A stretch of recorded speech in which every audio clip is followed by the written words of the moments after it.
কোন ব্ৰহ্মাৰ পিতা হয়, কোন বিষ্ণুৰ মা, শংকৰৰ ককা কোন হয়, আমাক কৈ দিয়া। এই বিষয়ে জানিবলৈ কৃপা কৰি শুনক জগতগুৰু তত্ত্বদৰ্শী সন্ত ৰামপালজী মহাৰাজৰ অমৃত বচন। সৰ্বপবিত্ৰ ধৰ্মৰ পবিত্ৰ শাস্ত্ৰৰ আধাৰত পৰম মানে শ্ৰেষ্ঠ ভাল আত্মা। এয়া ভাল আত্মাৰ কাম হয়। কাৰোবাৰ ল'ৰাৰ মৃত্যু হয়, কাৰোবাৰ ছোৱালীৰ মৃত্যু হয়, কাৰোবাৰ কেঞ্চাৰ হয়, গোটেই সমস্ত পৰিয়ালটোৱেই নষ্ট হৈ যায় এটা এক্সিডেণ্টত। শ শ অজুহাত দেখাই ই সদায়ে খায়। তেন্তে এইবোৰ কোনো পৰমাত্মাৰ কাম হয়? এয়া কোনো শ্ৰেষ্ঠ আত্মাৰ কাম হয়? এওঁ স্বয়ং কয় 11 নম্বৰ অধ্যায়ৰ 32 নম্বৰ শ্লোকত, ময়েই কাল হয়। কালেতো আমাৰ এনেকুৱাই কৰিব, যাৰ ফলত আমাৰ এনেকুৱা হ'বলগীয়া হৈছে। এতিয়া পৰমাত্মা ইতি উদ্ধাৰ্তে শ্ৰীমদ ভাগৱত গীতাৰ অধ্যায় নম্বৰ 17ত এটা বহুত নিৰ্ণায়ক জ্ঞান দিয়া হৈছে, কিয়নো এয়া আধ্যাত্মিক ৱৰ্ড হয়, আধ্যাত্মিক শব্দ, আধ্যাত্মিক শাস্ত্ৰ। এইটো কোনো দুমভাতৰ গীত নহয়, এয়া গড গিভেন স্পিৰিচুৱেল নলেজ হয়। ইয়াক বুজি পোৱা কেঁচুৱাৰ খেল নহয়। যেতিয়ালৈকে মালিকৰ শৰণত নাহিবা, পৰমাত্মাৰ দয়া অবিহনে আমি শাস্ত্ৰবিধিক জানিব নোৱাৰিম। এই সত্য মানি লোৱা, ই জীৱৰ পক্ষে সম্ভৱ নহয় যে সৎগ্ৰন্থক জানিব পাৰে। এয়াতো পৰমাত্মাই ভিতৰৰ পৰা প্ৰেৰণা জগায়, ভিতৰৰ যি অজ্ঞানতা তাক আঁতৰাই পেলায়। এই আত্মা মান্তি হৈ যায়, প্ৰসন্ন হৈ যায়। दास गरीब मेर सतगुर की खोले बजर कवाड़ी। যাৰ ওপৰত পৰমাত্মাৰ দয়া কৃপা হয়, তেওঁৰ সেই ভাগ্য খুলি দিয়ে। ইয়াত কোৱা হৈছে যে উত্তম পুৰুষ অন্যতা পৰমাত্মা ইতি উদ্ধাৰ্তে, যাক পৰমাত্মা কোৱা হয়। এতিয়া চাওক, এওঁ পৰমাত্মা। ইয়াক কচাই বুলি কোৱা হৈছে, যেনে কচায়ে ছাগলী পোহে, সকলোবোৰ সুবিধা দিয়ে সেই ছাগলীবোৰক, পুখুৰী বনাই দিয়ে, চেট লগাই দিয়ে, ঘাঁহ খোৱা ঠাই বনাই দিয়ে। যেতিয়া কচাইজন ছাগলীবোৰৰ ওচৰলৈ যায়, ছাগলীবোৰে ভাবে যে এইজন আমাৰ মালিক বহুত ভাল, আমাক বহুতো সুবিধা দি ৰাখিছে। আৰু এনেকে তেওঁ সিহঁতক হাত লগাই চেক কৰে। ছাগলীবোৰে তাক মৰম কৰে, জিভাৰে চেলেকে আদৰ কৰে, যেন এওঁ আমাৰ ভাল মালিক, আমাৰ কিমান শুশ্ৰূষা কৰে। কিন্তু সিহঁতে নাজানে যে সিহঁতৰ মাংসহে চাবলৈ আহে, যে সিহঁতৰ কিমান ওজন হৈছে। সিহঁতে ভাবে যে এওঁ আমাৰ যত্ন কৰিবলৈ আহিছে, মৰম কৰিবলৈ আহিছে। তেতিয়া আমি ইয়াৰ সুবিধাসমূহ চাই, কাজু, কিচমিচ, আপেল, কমলা, কিমান ধুনীয়া বাগ বাগিচা আছে, নিজৰা বৈ আছে, নদী বৈ আছে, কিমান যে ধুনীয়া ইয়াৰ ফল মূলবোৰ। আমি এনেকুৱাই ভাবোঁ যে ভগৱান বহুত দয়ালু, ইমান সা সুবিধা দি থৈছে। তেতিয়া দয়া কলৈ যায়? যেতিয়া কাৰোবাৰ ল'ৰা ঢুকায়, কাৰোবাৰ কোনোবা ঢুকায়, গোটেই সংসাৰ পৰিয়াল নাশ হৈ যায়, তেতিয়া এওঁৰ এই দয়া কলৈ যায়? পুণ্যাত্মাসকল, এই জ্ঞান আজিলৈকে আমাক কোনেও কোৱা নাই। কালৰ দূতে সৎলোকৰ ঠিকা লৈ ৰাখিছে, এওঁলোকে 2-3টা বিভাগ চলাই আছে, এওঁলোকৰ ক খৰো জ্ঞান নাই। শ্ৰদ্ধালুসকল চকু মুদি বহি পৰিল, তেওঁলোকক পৰম চহকী মানি, যিয়ে ক খও নাজানে। এতিয়া ইয়াত কোৱা হৈছে যে ইয়াক পৰমাত্মা কোৱা হয়। এতিয়া যেনেকৈ পৰমাত্মা ভগৱানৰ কাম হয় যে সুখ দিয়ক, দুখ নহয়, এনেকুৱাই সেই ছাগলীবোৰে ভাবিছিলে যে আমাৰ মালিক দয়ালু হয়। যেতিয়া আবেলি অৰ্ডাৰ আহে, তেতিয়া সি নাচায় যে কাৰ ল'ৰা লৈ যাব লাগে, কাৰ ছোৱালী, কাৰ মা, কাৰ দেউতা। তেওঁ লাখুটি লৈ উলিয়াই লৈ যায় শকত শকত বাচি। আৰু বাকী ছাগলীকেইটা যেতিয়া ওলাই যায়, তেতিয়া সিহঁতে গম পাই যায়। তেতিয়া কোনোবা ইফালে পলায়, কোনোবা সিফালে পলায়, আৰু পলাই গুচি যায়। যাব কলৈ? চাৰিওফালে সিহঁতৰ মজবুত বেৰা বনাই ৰাখিছে, সীমা বনাই ৰাখিছে, যাবই নোৱাৰে, বাউণ্ডেৰী বনাই ৰাখিছে। তেন্তে পুণ্যাত্মাসকল, পৰমাত্মা তেওঁক কোৱা হয় যি সুখ দিয়ে, দুখ নিদিয়ে। গতিকে সেয়া সৎলোকত আছে পৰমাত্মা, সেই পৰমেশ্বৰ সৎলোকৰ ভিতৰত আছে, আৰু তেওঁকেই পৰমাত্মা কোৱা হয়। এই লোক ত্ৰিয়ম অৱশ্যৱৰ্তী অৱশ্যৱৰ, তেওঁ 3 লোকত প্ৰৱেশ কৰি সকলোৰে ধাৰণ পোষণ কৰে। তেওঁ হৈছে অবিনাশী পৰমাত্মা। গতিকে পুণ্যাত্মাসকল, এতিয়া প্ৰসংগ চলি আছে যে পৰমাত্মা স্বয়ং আহে এই সৎজ্ঞান ক'বৰ কাৰণে। আৰু আমি ইয়াত কেনেকৈ আবদ্ধ হলোঁ?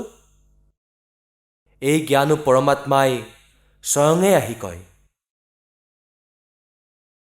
ইয়াৰ বাবে পৰমেশ্বৰে নিজৰ দ্বাৰা ৰচিত সৃষ্টিৰ কিছু জ্ঞান দিলে। যেতিয়ালৈকে আমি এই তত্ত্বজ্ঞানৰ এই পুঁজিৰে পৰিচিত নহওঁ,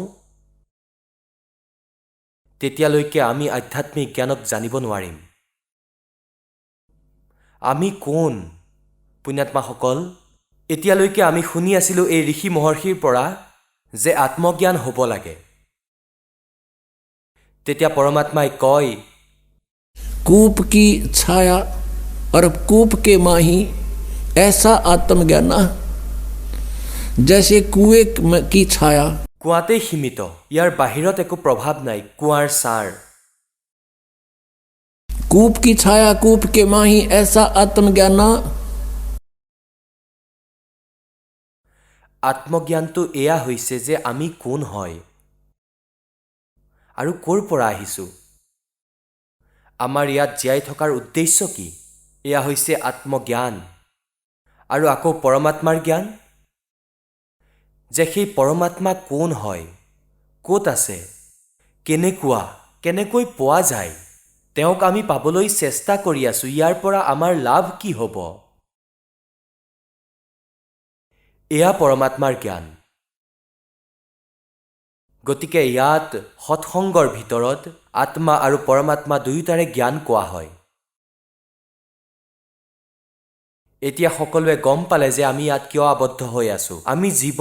এয়া সকলোৱে কয় যে আমি জীৱ, আৰু জীৱৰ ধৰ্ম হৈছে জন্ম আৰু মৃত্যু। আৰু আমি ইয়াত ভক্তি কৰি স্বৰ্গলৈ যাব লাগে। স্বৰ্গত গৈ কি কৰিম? আমি তাত গৈ ভাল কৰ্মৰ সুখ ভুগিম, ফূৰ্তি কৰিম। তাত ফূৰ্তি কিমান দিন কৰিম? আৰু আকৌ কি হ'ব? তাত ইমান দিনেই সুখ ভুগিব পাৰিবা যেতিয়ালৈকে তোমাৰ পকেটত পইচা থাকিব। যিখিনি ভক্তি ধন তুমি পুণ্য ভক্তি সাধনাৰ জৰিয়তে গোটাই লৈ গৈছিলা, সেয়া স্বৰ্গ মহাস্বৰ্গৰূপী হোটেলত খৰচ কৰি আকৌ ইয়ালৈকে উভতি আহিবা। কিয়নো সেয়া তোমাৰ ভোগৰ সময় আছিল, ভোগৰ স্থান আছিল। কৰ্ম হ'ব এই পৃথিৱীত অহাৰ পিছতেই। ইয়াত আমি যি ইনকাম কৰি তালৈ যাম, য'ত আমাৰ সাধনাৰ ফল শেষ হ'ব, সেই ঠাইলৈ যাম। আৰু আমি তাত সময় বৰবাদ কৰি পুঁজি শেষ কৰি আকৌ ইয়ালৈ উভতি আহিম। অৰ্থাৎ এই জন্ম আৰু মৃত্যু সদায় বৰ্তি থাকিব। আৰু এওঁলোকে অন্তিম বিধান বনাইছে যে জন্ম আৰু মৃত্যু সকলোৰেই হয়। আৰু কোনোৱে মুক্তিৰ বিষয়ে ক'লে তেওঁ কয় যে পৰমাত্মাৰ লগত এনেদৰেই জীৱ মিলি যায়, যেনেকৈ এটা টোপাল সমুদ্ৰত পৰমাত্মা নিৰাকাৰ। আৰু আকৌ এনেকৈও কয় যে সমাধিত তেওঁৰ দৰ্শন হয়। যদি সমাধিত দৰ্শন হয় তেনেহ'লে তেওঁ নিৰাকাৰ কেনেকৈ হ'ল? আকৌ কথাটো ঘূৰাই কয় যে আমি ডিভাইন লাইট দেখিছোঁ। ডিভাইন লাইট, ঈশ্বৰীয় প্ৰকাশ দেখিছোঁ। যেনেকৈ কোনোবাই কয় যে মই টিউবলাইট দেখিছোঁ, কোনো অন্ধ ব্যক্তিয়ে কৈছে, আৰু তেওঁক সোধা হৈছে যে টিউবলাইটটো কেনেকুৱা, আৰু তেওঁ কৈছে যে মই ভালকৈ দেখিছোঁ।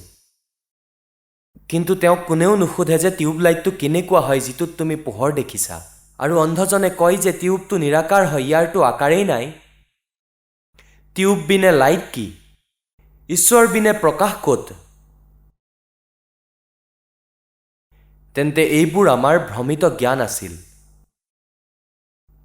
সেই পূৰ্ণ পৰমাত্মাই ৬০০ বছৰ আগতে কৈছিলে।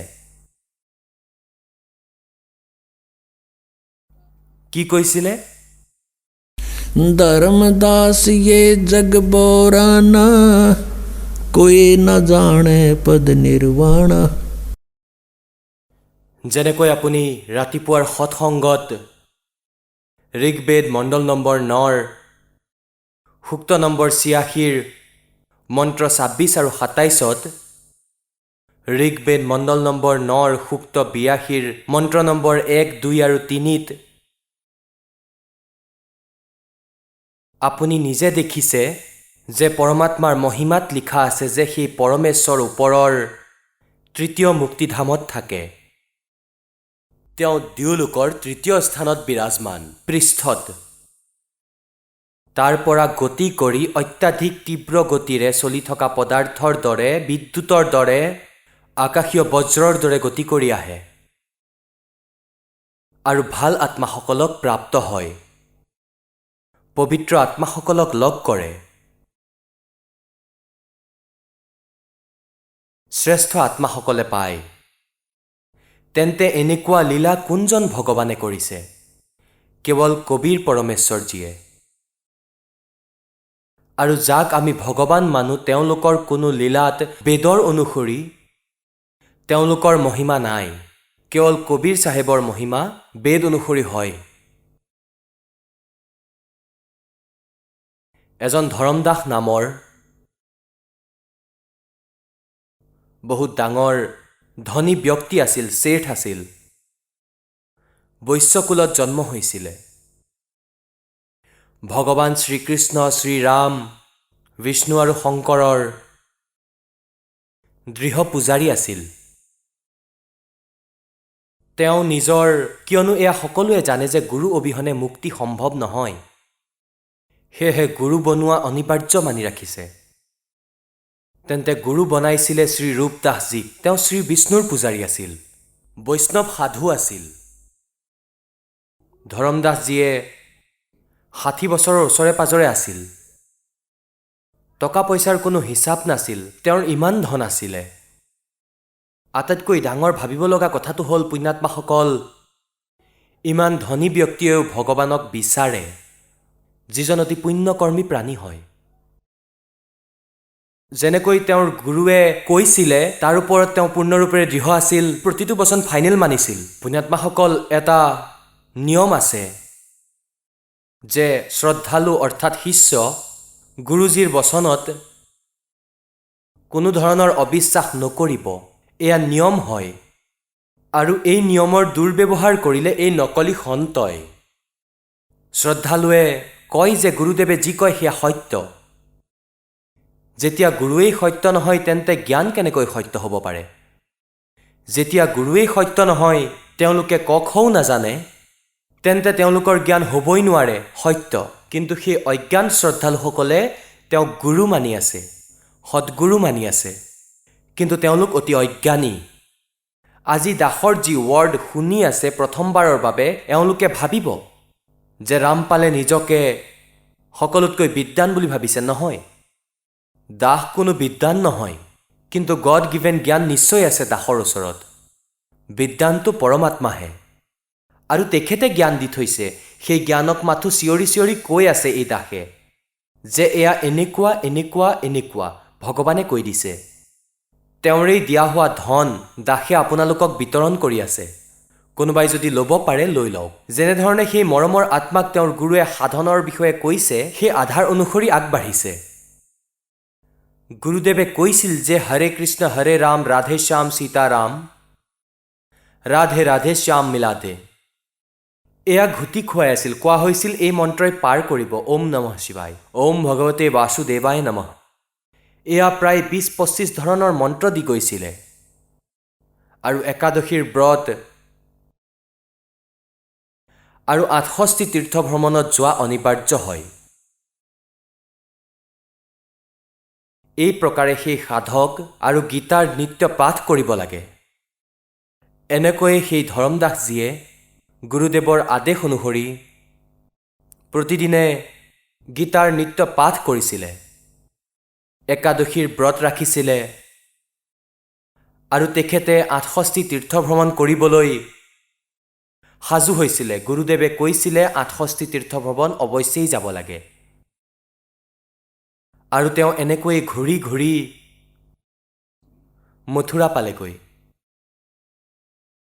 এতিয়া তেওঁ দ্বাৰিকাটো নাই পোৱা, কিয়নো দ্বাৰিকা সমুদ্ৰত ডুবি গৈছিলে। নহ'লে দ্বাৰিকাটো হেঁচা ঠেলা খাবলগীয়া হ'লহেঁতেন। শ্ৰীকৃষ্ণই এইটো ভাল কাম কৰি গৈছিলে, দ্বাৰিকাখন নোহোৱা কৰি পেলাইছিলে। নহ'লে তাতো হেঁচা ঠেলা খাবলগীয়া হ'লহেঁতেন, বহুত দূৰ আছিল। তেওঁ মথুৰা গৈ পালে আৰু তাত গৈ পুখুৰীটো পালে। তাত কোৱা হৈছিলে যে সেই পুখুৰীটোতে শ্ৰীকৃষ্ণই বোলে গা ধুইছিলে, গৰু চৰাইছিলে। আৰু সেই তীৰ্থত, হ্ৰদত, পুখুৰীত, আৰু সেই পুখুৰীৰ পানী এনেকুৱা যে সেয়া গা ধুইও নাখায়, আৰু তাত শ্ৰদ্ধালুৱে গা ধুইছিলে আৰু মুখত লৈছিলে। আৰু আত্মাইতো ভগৱানক বিচাৰেই, যিকোনো প্ৰকাৰে যেন ভগৱানক প্ৰাপ্ত হয়। কিন্তু তেওঁৰ ৱে ঠিক নহয়, মাৰ্গ সঠিক নহ'লে ভগৱানক কেনেকৈ প্ৰাপ্ত কৰিব? এতিয়া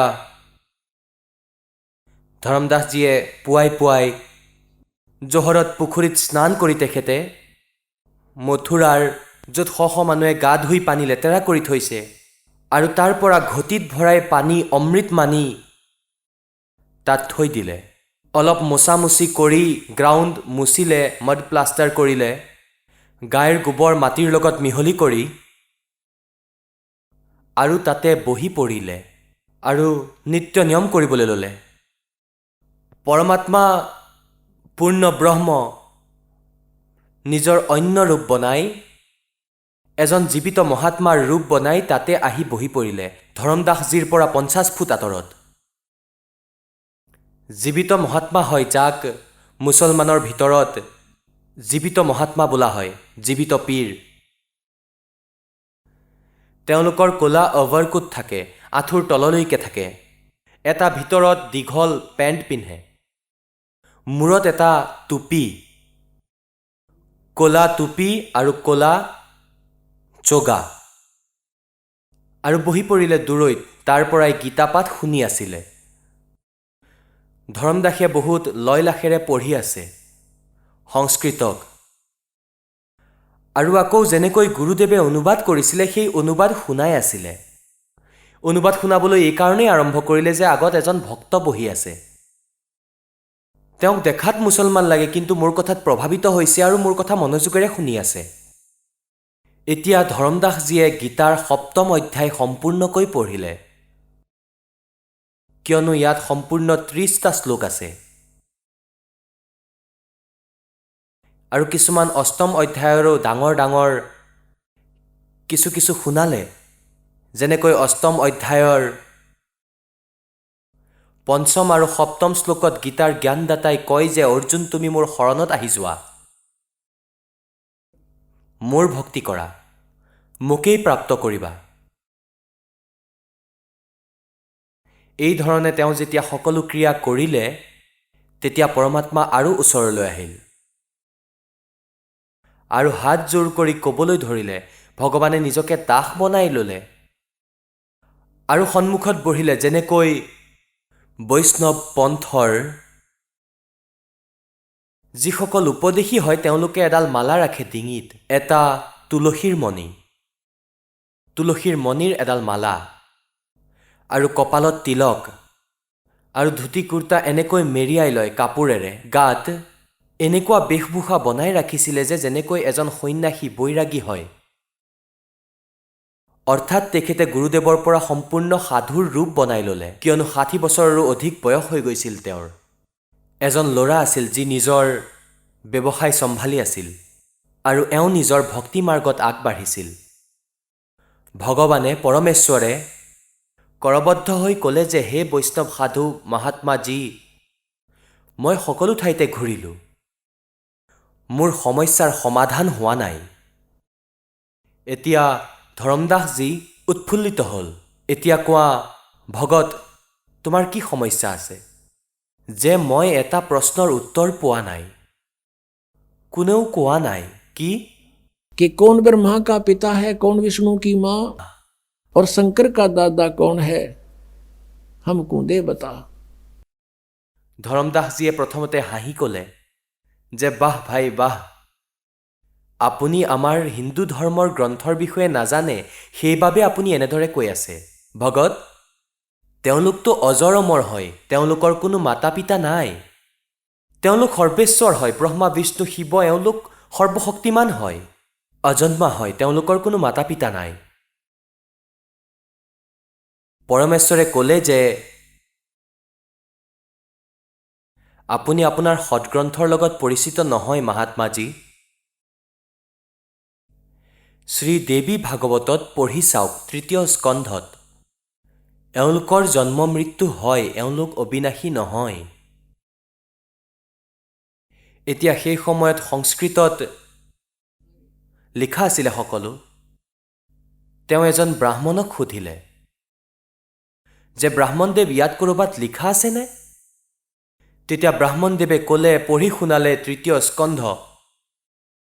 ব্ৰাহ্মণে পঢ়ি পঢ়ি একেবাৰে মৌন হৈ গ'ল। ক'লে যে লিখাটো আছে, কিন্তু এয়া চাগে এনেই লিখি দিলে। তেতিয়া ধৰমদাসে সেই কথা মন কৰিলে যে এনেকৈ গীতাত পুৰাণত এনেকৈ কেনেকৈ লিখিব পাৰে। তেতিয়া পৰমাত্মাই আকৌ ক'লে যে এয়া শুনক, আপুনি ৭ম অধ্যায় পঢ়ি আছে। ৭ম অধ্যায় এই গীতাৰ পঢ়িলে আপোনাৰ কি লাভ হ'ব? যদি ময়ো পঢ়োঁ, আপোনাৰ অনুগামী হওঁ, তেন্তে এই গীতাৰ নিতৌ পাঠ কৰিলে কি লাভ হ'ব? এয়া কওক মোক। ধৰমদাসজীয়ে ক'লে যে ইয়াৰ পৰা মুক্তি পাবা। কোনো এজন ৰজাই পঢ়িছিলে, তেওঁৰ সন্তান হ'ল। আন এজনে পঢ়িছিলে, তেওঁৰ এনেকুৱা হ'ল। পৰমাত্মাই প্ৰশ্ন কৰিলে যে কোনোবা এজন কৃষকৰ পুত্ৰ আছিল।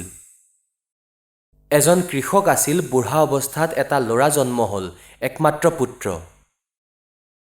এতিয়া কৃষকে ভাবিলে যে এতিয়া মোৰ মৃত্যুৰ পিছত যদি মোৰ এই ল'ৰা মোৰ কাম কাজৰ লগত পৰিচিত নহয়, মই ডেকা হোৱাৰ আগতেই মোৰ মৃত্যু হৈ যাব। তেওঁ নিজৰ গোটেই অভিজ্ঞতা এখন বহীত লিখি ৰাখিলে আৰু ক'লে যে বোপাই, যেতিয়া তুমি ডাঙৰ হ'বা, খেতি কৰিবা, তেতিয়া এই বহীখন অৱশ্যেই পঢ়িবা। এতিয়া সেই কৃষকৰ ল'ৰাই বহীখন পঢ়ি আছে। নিজৰ পিতৃৰ মৃত্যুৰ সময়ত তেখেতে দিয়া তেখেতৰ অনুভৱৰ লেখাখন ডেইলি পঢ়ে। তেন্তে সেইখন সদায় পঢ়াৰ উদ্দেশ্য কি? পৰমাত্মাই কয় যে ইয়াৰ উদ্দেশ্য এয়াই হ'ব, যেনেধৰণে দেউতাকে কৈছে সেই ধৰণেই বীজ পোতে, ইয়াৰ ৰোপণ কৰে। ইয়াক সেই ধৰণে সেই ছিজনত তাৰ ৰোপণ কৰে আৰু সেই ধৰণে সময়ে সময়ে খেতি কৰে। হয়, এনেকুৱাই হয়, নহ'লে লিখাৰ অৰ্থ কি? আৰু সি ঘেঁহুৰ স্থানততো ভাং লগায়। ঘেঁহুৰ বীজৰ ঠাইত যদি ভাঙৰ খেতি কৰি আছে, তেনেহ'লে কেনেকুৱা হ'ব সেই কৃষক? তেওঁতো অৱশ্যেই মূৰ্খই হ'ব। ইয়াততো তেনেকৈয়ে ৰুব লাগিব, কাৰণ ইয়াত লিখা আছে। তেন্তে ভগতজী, আপোনাৰ যি গীতাত লিখা আছে, আপুনি যদি সেই বীজ ৰুৱে, সেই শাস্ত্ৰ অনুকূল সাধনা কৰে, সেই নামেই জাপ কৰে, তেতিয়াহে লাভ হ'ব।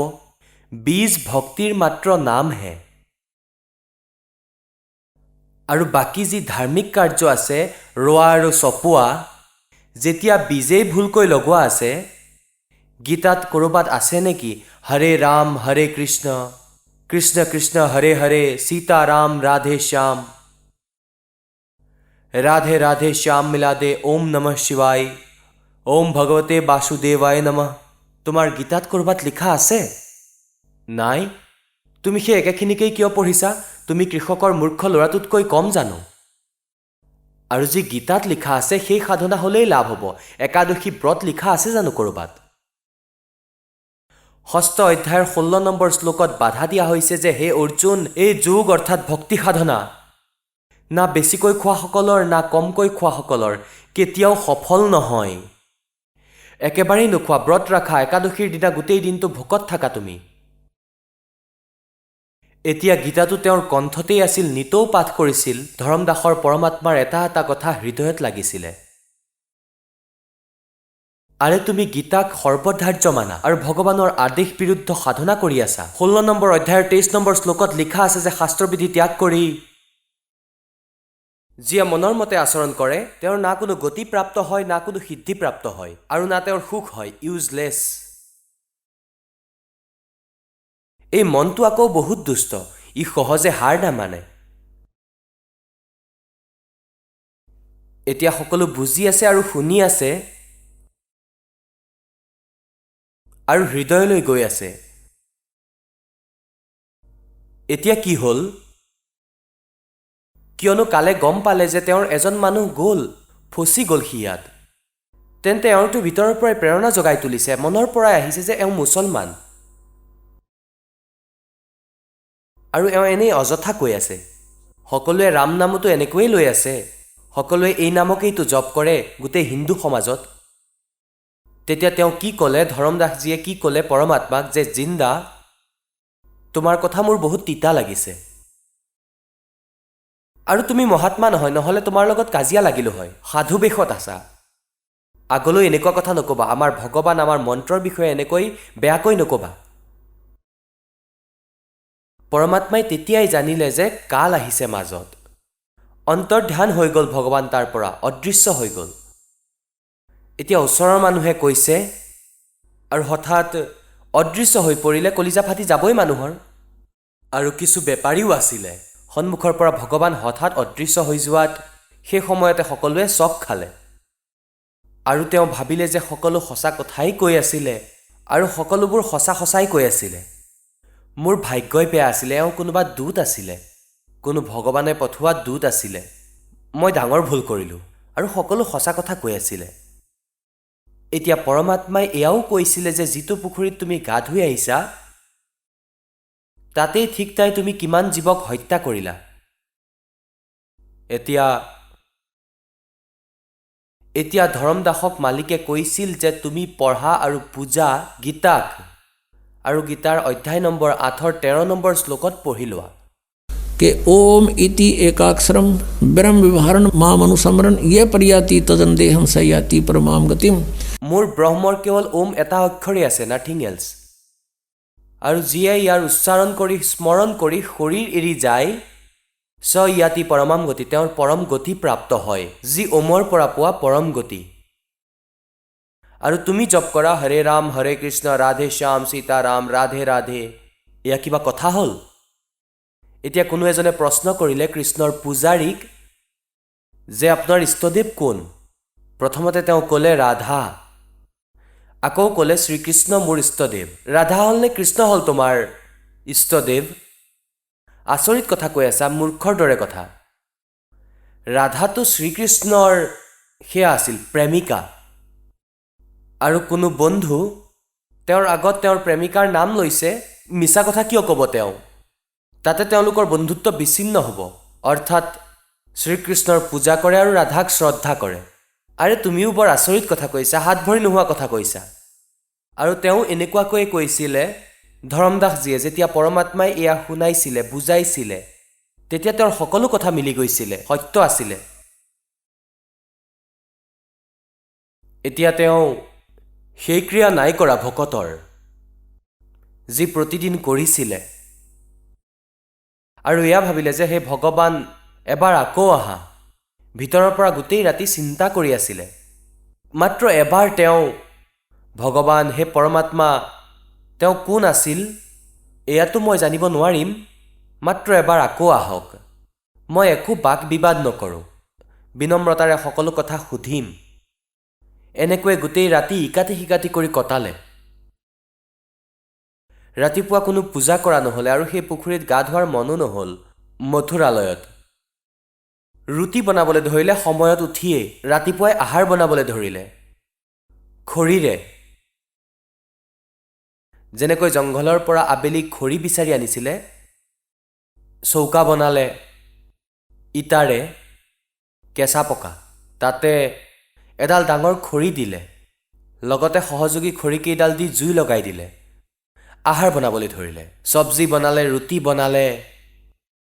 আৰু সেই খৰিবোৰ জ্বলি জ্বলি ওচৰলৈ আহিলে। ডাঙৰ খৰিডাল দীঘল আছিল 2-3 ফুট, আৰু এডাল জ্বলি জ্বলি ওচৰলৈ আহি গ'ল। এণ্ডত তেওঁৰ একেবাৰে ওচৰলৈ আহি গ'ল। ধৰমদাসজীয়ে তেতিয়া দেখিলে, শেষৰ ভাগটো দেখিলে তেওঁ, ডাঙৰ খৰিডাল যিডালৰ ভিতৰতো ফোপোলা আছিল, ফাক আছিলে ভিতৰত, যেনেকৈ খৰিৰ মাজত ফাক থাকে, আৰু অলপ অলপ ভিজা আছিল। এতিয়া সেইফালৰ পৰা সূৰ্য উদয় হ'বলৈ ধৰিলে। এতিয়া ধৰমদাসে কি দেখিছে যে সেই খৰিডালৰ ভিতৰত যি ফাক আছিলে, ফুটা আছিলে, সৰু সৰু ফুটা, সেইফালেৰে পৰুৱাবোৰ বাহিৰলৈ ওলাবলৈ চেষ্টা কৰি আছে। তেওঁলোকৰ মুখত কণী আছিলে, আৰু বাহিৰলৈ ওলাবলৈ চেষ্টা কৰি আছে। আৰু সিহঁত খৰিডালৰ শেষত অন্তত এক তৰল পদাৰ্থ উতলি আছে, সেয়া খৰিডাল গৰম হোৱাৰ কাৰণে উতলি আছে বাহিৰৰ অংশত। এতিয়া আগলৈ আহিলে জুই জ্বলি আছে আকৌ সেই খৰিডালত। আৰু বাহিৰলৈ ওলাই আহোঁতে পৰি গৈছে। তৰল পদাৰ্থটোত পৰি চটক মটক কৰি আছে, জ্বলি আছে। এতিয়া ধৰম দাসজীৰ হাত ভৰি ফুলি গ'ল। তেওঁ লগে লগে সেই খৰিডাল নুমুৱাই আৰু পানী ঢালি দিলে, জুই নুমুৱাই দিলে। যিমান আহাৰ বনোৱা হৈছিল সিমানেই বনালে আৰু নবনালে। এতিয়া তেওঁ ভাবিলে যে হে ভগৱান, আজি কিমান জীৱ জ্বলি গ'ল ইয়াৰ ভিতৰত। ইমান দীঘল খৰি আছিল এইডাল, আৰু এতিয়াতো অলপমানেই বাকী আছিলে। আৰু ইয়াততো গোটেই পৰুৱা ভৰি আছিলে, জ্বলি গ'ল, সিহঁতৰ পোৱালিবোৰো জ্বলি গ'ল। এই পাপৰ ভোজন মই আজি নকৰোঁ।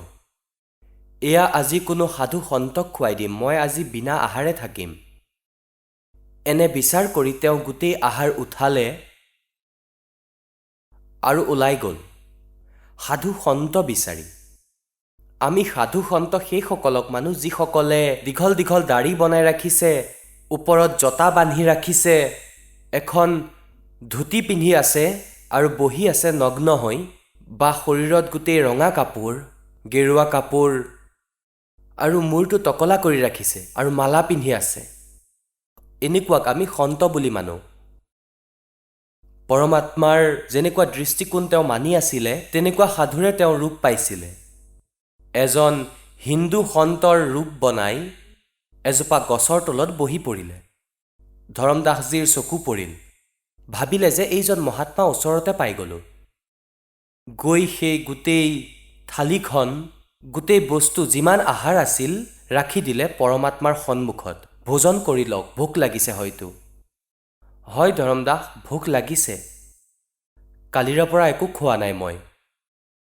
যেতিয়া ধৰম দাস বুলি ক'লে তেওঁ এবাৰ চালে যে এই মহাত্মাই মোক চিনি পায়। তেতিয়া তেওঁ ভাবিলে যে মই ডাঙৰ ডাঙৰ যজ্ঞ কৰোৱাওঁ, ডাঙৰ ভোজন আয়োজন কৰোঁ, সাধু সন্তক মাতি তেওঁলোকক ভোজন কৰোৱাওঁ, তেওঁলোকৰে কোনোবা হ'ব। ধ্যান দিয়া নাছিলোঁ। পৰমাত্মাই এক ঘটি পানী লগত লৈ আছিলে। তাৰ পৰা অলপ পানী ল'লে আৰু এনেকৈ ছটিয়াই এটা মন্ত্ৰ বুৰবুৰাই মাতিলে গোটেই ভোজনত। লগে লগে গোটেই ভোজন পৰুৱা হৈ গ'ল আৰু সম্পূৰ্ণ থালিখন ক'লা হৈ গ'ল। আৰু পৰুৱাবোৰে কণী লৈ লৈ থালিখনৰ পৰা বাহিৰলৈ ওলাবলৈ চেষ্টা কৰি আছিলে। তেতিয়া পৰমাত্মা সেই ৰূপত আহিলে যি ৰূপত প্ৰথমতে কথা পাতিছিলে, আৰু ক'লে, ধৰম দাস, তুমি আহিছিলা পুণ্য কৰিবলৈ। আৰু তুমি কালি কি কৈ আছিলা? পৰমাত্মাক দেখি ধৰম দাসে মুছলমান ৰূপত ভগৱানক এজন মুছলমান ভাবিছিলে। আৰু পৰমাত্মাই সেই তিতা সঁচা কৈছিলে, গতিকে তেওঁ দুখ পাইছিলে। আৰু এয়া কৈছিলা যে মই জীৱহিংসা নকৰোঁ, আমি আনৰ দৰে জীৱহিংসা নকৰোঁ। অৰ্থাৎ বহুত দুখেৰে কৈছিলা তুমি। টিউন এনেকুৱা আছিলে যে তুমি মুছলমান আৰু তুমি মাংস খোৱা। আমি হিন্দু, আমি হিংসা নকৰোঁ, আমি জীৱহিংসা নকৰোঁ। তেতিয়া পৰমাত্মাই ক'লে যে তোমাতকৈতো কচায়ে ভাল, আৰু এই পাপৰ ভোজন তুমি মোক খুৱাবলৈ আহিছা। আৰে অপৰাধী ব্যক্তি! যেতিয়া ধৰম দাসে দেখিলে যে এইজন সেইজনেই কালিৰ ব্যক্তিজন, ভৰিত পৰি গ'ল, বেয়াকৈ কান্দিলে। হে ভগৱান, মোৰ দ্বাৰা ভুল হৈ গ'ল। কালি মই বহুত বাক বিবাদ কৰিলোঁ। মোক ক্ষমা কৰা ভগৱান, মোৰ দ্বাৰা ভুল হৈ গ'ল। মোক সেই জ্ঞান আৰু শুনাওক। এতিয়া পৰমাত্মাইতো বিচাৰিছিলেই যে এওঁ চিধা হওক, যিকোনো ধৰণে, যিকোনো প্ৰকাৰে ইয়াৰ এই বেমাৰ ওলাই যাওক, যি লেতেৰা ভৰি আছে।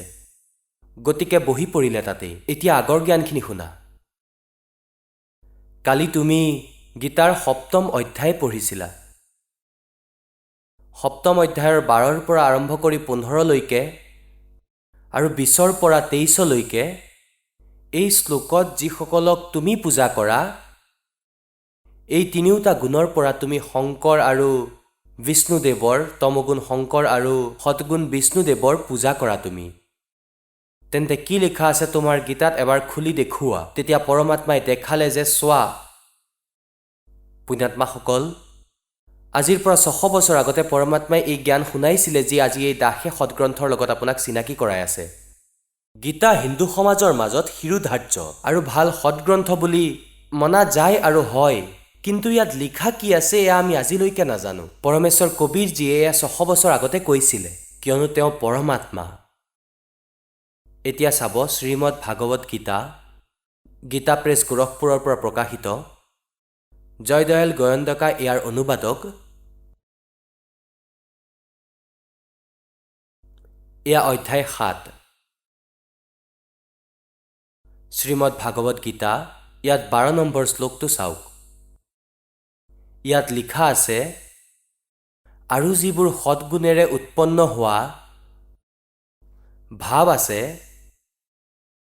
আৰু যি ৰজগুণ তথা তমগুণৰ পৰা হোৱা ভাৱ আছে এইবোৰ মোৰ পৰাই হ'ব লগা এনে মানি লোৱা কিন্তু বাস্তৱত মই আৰু সেয়া মোৰ লগত নাই এতিয়া ৰজগুণ সতগুণ তমগুণ কি হয় এয়া অলপমান কনচেপ্ট ক্লিয়াৰ কৰিব লাগিব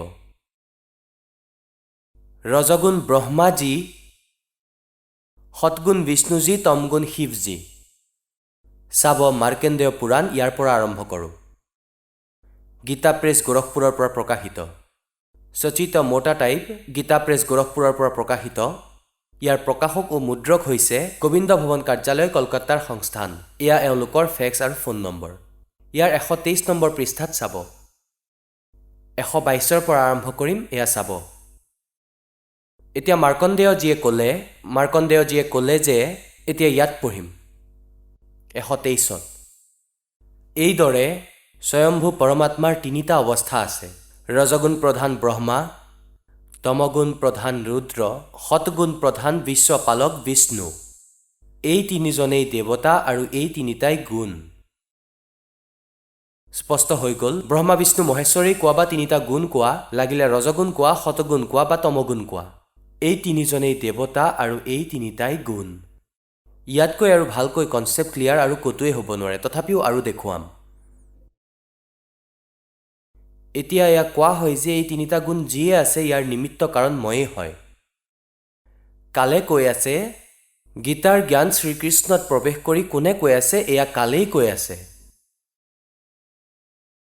আৰু এয়া কৈ আছে যে এয়া যি হৈ আছে ৰজগুণৰ পৰা ব্ৰহ্মাৰ পৰা উৎপত্তি অৰ্থাৎ সকলো জীৱ এই ৰজগুণৰ ইনজেকশ্যন লাগি যোৱাৰ প্ৰভাৱতেই আমি সন্তান উৎপত্তি কৰোঁ ইয়াত যি টি কৰাৰ যি ইচ্ছা কৰোঁ এয়া ৰজগুণৰ প্ৰকোপত শ্ৰী ব্ৰহ্মাজীৰ প্ৰকোপত আৰু আকৌ স্থিতি যি মমতা মোহত আবদ্ধ হৈ আছে এয়া জীৱৰ হাতত নাই আকৌ সংহাৰ তমগুণেৰে অৰ্থাৎ শিৱজীৰে এই তিনিওজনেই কয় যে ময়েই ইয়াৰ মুখ্য কাৰণ মোৰ বাবে হৈছে কাৰণ তেওঁক অভিশাপ লাগি আছে ১,০০,০০০ মানৱধাৰী প্ৰাণীৰ ভোজন কৰাৰ কয় যে এই তিনিওজনৰে নিমিত্ত কাৰণ ময়েই হয় কিন্তু মই ইয়াৰ পৰা বাহিৰত পৃথক ২১ নং ব্ৰহ্মাণ্ডত আৰু এই এখন ব্ৰহ্মাণ্ডৰ অন্তিম স্তৰত থাকোঁ গুপ্ত স্থানত ইয়াৰ বাবে চাওক শিৱপুৰাণ সংক্ষিপ্ত শিৱপুৰাণ আৰু এয়া গীতা প্ৰেছ গোৰখপুৰৰ পৰা প্ৰকাশিত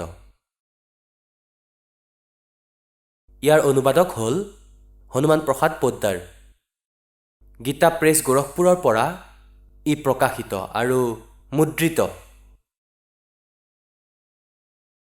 ইয়াৰ ১১০ নম্বৰ পৃষ্ঠাত আপোনালোকক দেখুৱাম ৰুদ্ৰ সংহিতা আৰু সংক্ষিপ্ত শিৱপুৰাণ পৃষ্ঠা ১১০ আৰু নৱম অধ্যায় সমাপ্ত হয় ইয়াৰ শেষত এই প্ৰকাৰে ব্ৰহ্মা বিষ্ণু তথা ৰুদ্ৰ এই তিনিওজন দেৱতাৰে গুণ আছে ৰজগুণ ব্ৰহ্মা সৎগুণ বিষ্ণু তমগুণ শিৱ তথা শংকৰ কিন্তু শিৱক গুণাতীত মানা হৈছিলে এওঁলোকৰ পৰা পৃথক গুণাতীত এয়া কাল হয় সদাশিৱ কোৱা মহাশিৱ কোৱা কালৰূপী ব্ৰহ্ম কোৱা এওঁ বেলেগ হয় শ্ৰীমদ দেৱী ভাগৱত আৰু কনচেপ্ট ক্লিয়াৰ কৰোঁ যি সংস্কৃত সহিতাত আৰু বম্বে শ্ৰীকৃষ্ণ দাস ভেংকটেশ্বৰ প্ৰেছৰ পৰা মুদ্ৰিত এয়া চাব শ্ৰীমদ দেৱী ভাগৱত হয় এয়া অথ শ্ৰীমদ দেৱী ভাগৱত সভাসাতিকম সমাহাত্ম্যম খেমৰাজ শ্ৰীকৃষ্ণ দাস প্ৰকাশন বোম্বাই ৪ ইয়াৰ পৰা প্ৰকাশিত ইয়াত সংস্কৃততো আছে ইয়াৰ আমি তৃতীয় স্কন্ধ চাম अथ श्रीमद्देवी भागवते भाषा टीकायते তৃতীয় স্কন্ধ প্ৰাৰম্ভতে। ইয়াৰ 11 নম্বৰ পৃষ্ঠালৈ আমি আহোঁ। পঞ্চম অধ্যায়ৰ এয়া 11 নম্বৰ পৃষ্ঠা। পঞ্চম অধ্যায়ৰ 8 নম্বৰ শ্লোকটো পঢ়োঁ। ইয়াত সংস্কৃতো লগতে আছে। ইয়াত কথা সমাপ্ত হৈ যায়, কোনোবাই কয় নহয়। ইয়াত পঞ্চম অধ্যায়ৰ 7 নম্বৰ শ্লোক, 8 নম্বৰ শ্লোক, 7 নম্বৰ ইফালে আছে। হে মাতা, যদি আমাৰ ওপৰত সদায় আপুনি দয়াযুক্ত হয়, শংকৰ ভগৱানে কৈ আছে, তেন্তে তমগুণত মোক কেনেকৈ প্ৰধান কৰিছে? ব্ৰহ্মা ৰজগুণ আৰু হৰি শতগুণ যুক্ত কোন প্ৰকাৰে কৰা হৈছে? কিয় যুক্ত কৰা হৈছে? কিয় কৰা হৈছে? এতিয়া আমি ইয়াত 8 নম্বৰটো চাওঁ, সংস্কৃতটো চাওঁ, কিয়নো এয়া দেৱনাগৰী লিপি হয়। এয়া 7 নম্বৰটো ইয়াত সমাপ্ত হ'ল, 8 নম্বৰটো আৰম্ভ হৈছে। यदि দয়াদ্ৰমনা ন সদা অম্বিকে কথমহম বিহিতস্য। শংকৰ ভানে কয় যে যদি আপুনি মোৰ ওপৰত দয়াযুক্ত হয়, তেন্তে এনেকুৱা ভুৱা কুকৰ্মত মোক কিয় লগাই আছে? আৰু কিয় আমাক এটা এটা গুণ বনাই দিলে? আমাৰ দ্বাৰা নহ'ব। কথমহম বিহিতস্য, কোন প্ৰকাৰে বনাই দিলে? তমগুণ আৰু কমলজ অৰ্থাৎ কমলৰ পৰা উৎপন্ন হোৱা ব্ৰহ্মাদেৱক ৰজগুণ সম্ভৱ, ৰজগুণ কিয় বনাই দিলে? সুবিহিত কিমু শতগুণো হৰি, বিষ্ণুদেৱক আপুনি শতগুণ কিয় বনাই দিলে? এতিয়া এইটো ফাইনেল হৈ গ'ল যে গীতাৰ এই পবিত্ৰ গ্ৰন্থত আমি বুজিব পাৰিম সেইটো কোড ৱৰ্ড হয়। আৰু কোড ৱৰ্ড কেৱল টিচাৰে বনাব পাৰে, ষ্টুডেণ্টে বুজি নাপায়। আমাৰ যিজন টিচাৰ আছিলে, যাক আমি বিদ্বান ভাবিছিলোঁ, যি সংস্কৃত জানিছিলে, তেওঁ আধ্যাত্মিক জ্ঞানহীন আছিল। তেওঁলোকৰ চকুত চানি পৰিছিলে অজ্ঞানতাৰ। এতিয়া দেখুৱাম এই সৎগ্ৰন্থই আমাক কি ক'ব বিচাৰিছে। এই শ্ৰীমদ ভাগৱত গীতা, যি অলপ আগতে আপোনালোকক দেখুৱাইছিলোঁ, অধ্যায় 7ৰ আমি পুনৰ সেই 12 নম্বৰ শ্লোকটো পঢ়োঁ। এইটো হৈছে 12 নম্বৰ শ্লোক। আৰু যি সৎগুণৰ পৰা উৎপন্ন হোৱা ভাৱ আছে, আৰু যি ৰজগুণ তথা তমগুণৰ পৰা উৎপন্ন হোৱা ভাৱ আছে, এই সকলোবোৰ মোৰ পৰাই হ'ব, এইটো জানি লোৱা। কিন্তু বাস্তৱত এয়া মোৰ লগত আৰু মই ইয়াত নাই। আগলৈ চাই যাওক। 13 নম্বৰত কি কৈছে? গুণৰ কাৰ্যৰূপ সাত্বিক, ৰাজস আৰু তামস, এই 3 প্ৰকাৰৰ ভাৱৰ পৰা সকলো সংসাৰ প্ৰাণী সমুদায় মোহিত হৈ আছে। এই 3 গুণৰ পৰা ওপৰত ৰজগুণ ব্ৰহ্মা, শতগুণ বিষ্ণু, তমগুণ শিৱৰ ওপৰৰ মই অবিনাশীজনক নাজানে। ইয়াত কয়, কালে কয় যে ব্ৰহ্মা বিষ্ণু মহেশ্বৰৰ বাহিৰে মোক নাজানে। সম্পূৰ্ণ সংসাৰ এওঁলোকতেই সীমিত। এতিয়া 14 নম্বৰ শ্লোকত কি কোৱা হৈছে? কিয়নো এই অলৌকিক অৰ্থাৎ অতি অদ্ভুত ত্ৰিগুণময় মোৰ মায়া, ৰজগুণ ব্ৰহ্মা, শতগুণ বিষ্ণু আৰু তমগুণ শিৱৰ দ্বাৰা বিয়পোৱা এই জাল অতি বেয়া, অতি ভয়ংকৰ। আৰু যি ব্যক্তিয়ে মোৰ নিৰন্তন ভজন কৰে, তেওঁ এই মায়াক উলংঘন কৰি যায়। অৰ্থাৎ যিয়ে ব্ৰহ্ম সাধনা কৰে, তেওঁ এওঁলোকৰ পৰা ওপৰত উঠি যায়, অধিক লাভ প্ৰাপ্ত কৰে। এই ব্ৰহ্মা বিষ্ণু মহেশ্বৰৰ ওপৰত মহাস্বৰ্গলৈ গুচি যায়। ইয়াৰ কোৱাৰ ভাৱ এইটোৱেই। এতিয়া চাওক 15 নম্বৰ শ্লোক, 7ম অধ্যায়ৰ 15 নম্বৰ শ্লোক। গীতাত কিমান ভাল কাম কৰি দিলে। মায়াৰ দ্বাৰা যিসকলৰ জ্ঞান হৰণ কৰা হ'ল, ত্ৰিগুণী মায়া, ৰজগুণ ব্ৰহ্মা, শতগুণ বিষ্ণু, তমগুণ শিৱৰ বাহিৰে কাকো মানিবলৈ তৈয়াৰী নহয়, তেওঁলোকৰ বুদ্ধি ইমানতেই আবদ্ধ হৈ থাকিব। এওঁলোকৰ দ্বাৰা যিসকলৰ জ্ঞান হৰণ কৰা হৈছে, ৰজগুণ ব্ৰহ্মা, শতগুণ বিষ্ণু, তমগুণ শিৱৰ মায়াৰ দ্বাৰা, আৰু এওঁলোকৰ বাহিৰে আন কাৰোৰে ভক্তি নকৰে, এওঁলোকৰ বিষয়ে কোৱা হৈছে যে অসুৰ স্বভাৱক ধাৰণ কৰিছে। মনুষ্যত নিম্ন নৰাধমা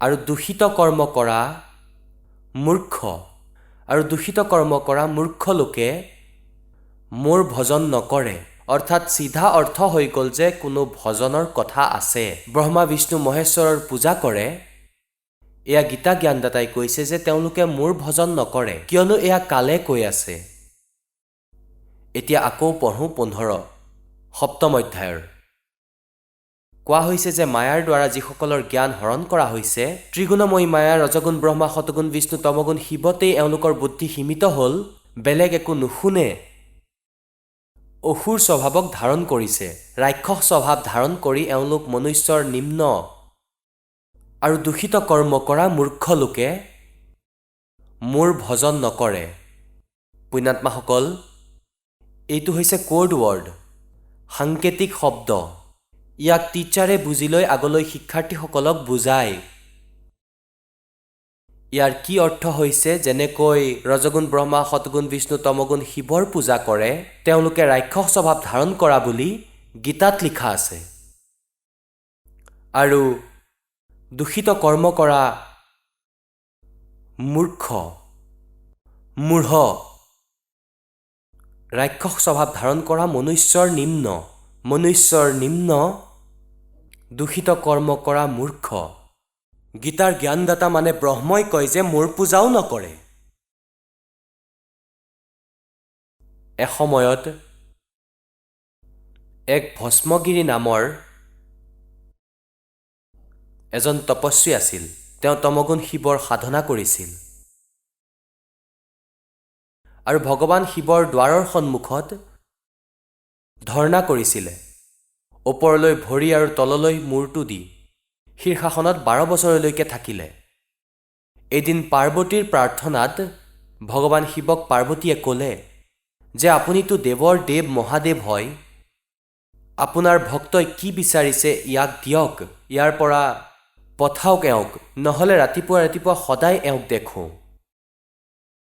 ভগৱান শিৱই ক'লে যে কোৱা ভাই ভস্মগিৰি কি বিচাৰা তুমি ভস্মগিৰিয়ে ক'লে যে আপুনি বচনবদ্ধ হওক প্ৰভু তেতিয়া বিচাৰিম শিৱই ক'লে যে বচনবদ্ধ হলো এতিয়া কোৱা কি বিচাৰা তুমি তেওঁ থিয় হৈ গ'ল শীৰ্ষাসন এৰি থিয় হৈ গ'ল ক'বলৈ ধৰিলে ভগৱান আপুনি এই ভস্ম কঢ়া দিয়ক ভগৱান শিৱৰ লগত এটা ভস্ম কঢ়া আছিল হাতত পিন্ধি ৰাখিছিলে আৰু কাৰোবাৰ ফালে এনেকৈ মূৰত লগাই এনেকৈ ভস্ম বুলি কৈ দিলে তেওঁ ভস্ম হৈ গৈছিলে ইয়াৰ বিষয়ে ভালকৈ জানিছিলে ভস্মগিৰিয়ে এতিয়া তেওঁ কিয় তপস্যা কৰিছিল ভগৱান শিৱৰ যে পাৰ্বতীক মই পত্নী বনাম ভস্ম কঢ়া লৈ শিৱক মাৰিম যেতিয়াই ভগৱান শিৱই কঢ়া উলিয়াই দিলে আৰু ক'লে যে লোৱা পুত্ৰ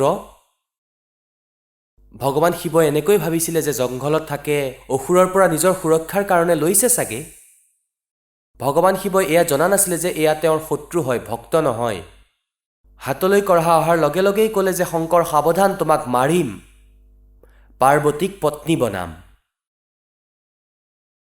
এতিয়া যেতিয়া এই মনোভাৱ সলনি হোৱা দেখিলে ভগৱান শংকৰে তমগুণ শংকৰে আৰু নিজৰ পূজাৰীৰ পৰা ভগৱান শিৱই তাৰ পৰা আকৌ আঁতৰি গ'ল এশৰ বেগেৰে পলাই গুচি গ'ল দৌৰিব ধৰিলে পিছে পিছে ভস্মগিৰি আগে আগে ভগৱান পাছে পূজাৰী আগে ভগৱান আৰু সাৰ ওলাই আছে তাতে এতিয়া কোৱা হয় পাছত বিষ্ণু ৰূপত পৰমাত্মা আহিল পাৰ্বতী ৰূপত আৰু তেওঁক ক'লে যে ভস্মগিৰি ৰ'বা কিয় পলাই আছা তুমি মোৰ বাবেইতো এয়া প্ৰয়ত্ন কৰি আছা ৰৈ যোৱা ক'লে যে প্ৰথমতে মোক এইটো কাম কৰিবলৈ দিয়া পাছত ৰখিম ভস্মগিৰিয়ে কয় যে প্ৰথমতে শংকৰক মাৰি লওঁ তাৰ পাছত কথা পাতিম তোমাৰ লগত তেতিয়া ভগৱান ৰূপী পাৰ্বতীয়ে ভগৱানে ক'লে যে চোৱা তোমাৰ লগত ভস্ম কঢ়া আছে তেওঁ তোমাৰ ওচৰলৈ ক'ত আহিব পাৰিব আৰু তুমি আহা মোৰ লগত বহি কিছু কথা পাতিম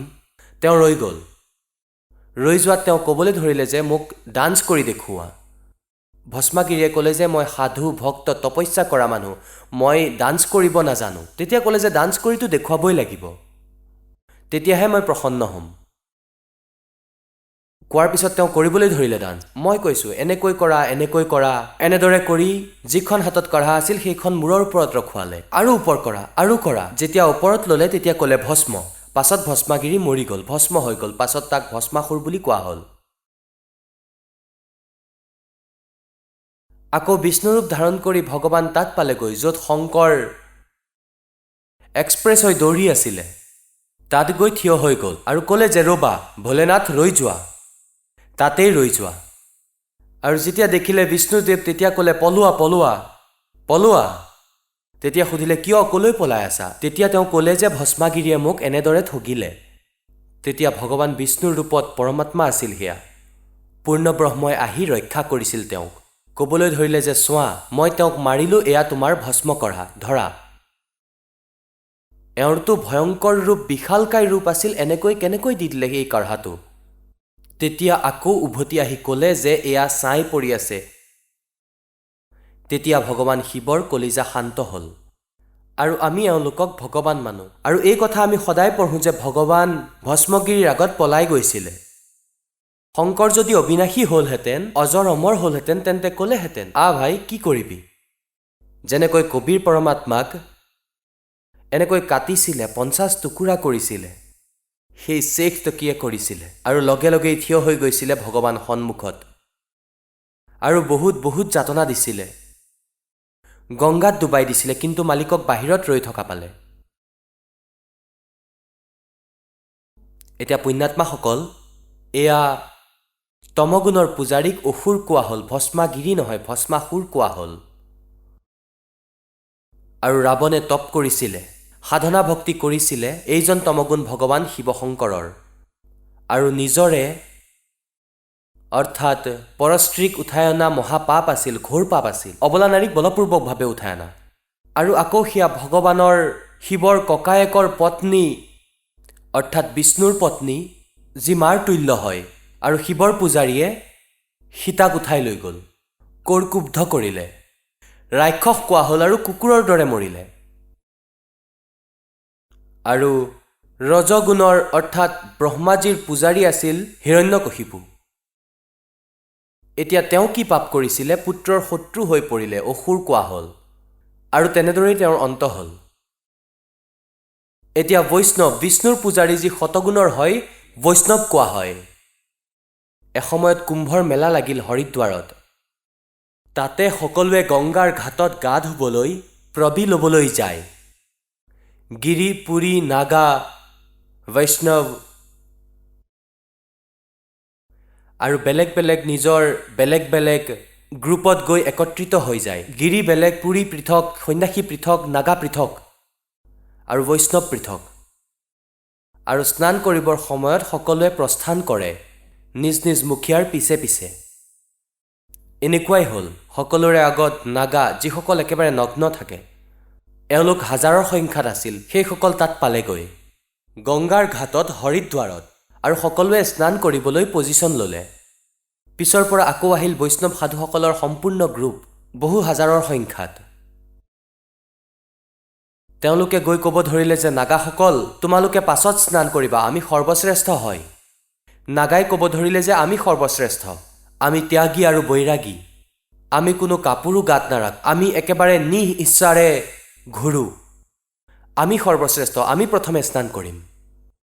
বৈষ্ণৱ সাধুৱে ক'বলৈ ধৰিলে আৰে পশুৰ দৰে তোমালোকে নগ্ন থাকা, তোমালোকে শৌচ কৰি হাত নোধোৱা, আঁতৰ হোৱা, বাহিৰ ওলোৱা, আমি ধুম প্ৰথমতে। আজি তোমালোকে প্ৰথম গা ধোৱা হৈ পৰিলা। কোৱাৰ ভাৱ এইটোৱে যে গংগাও পাহৰি গ'ল, ভগৱানো মনত নাথাকিল।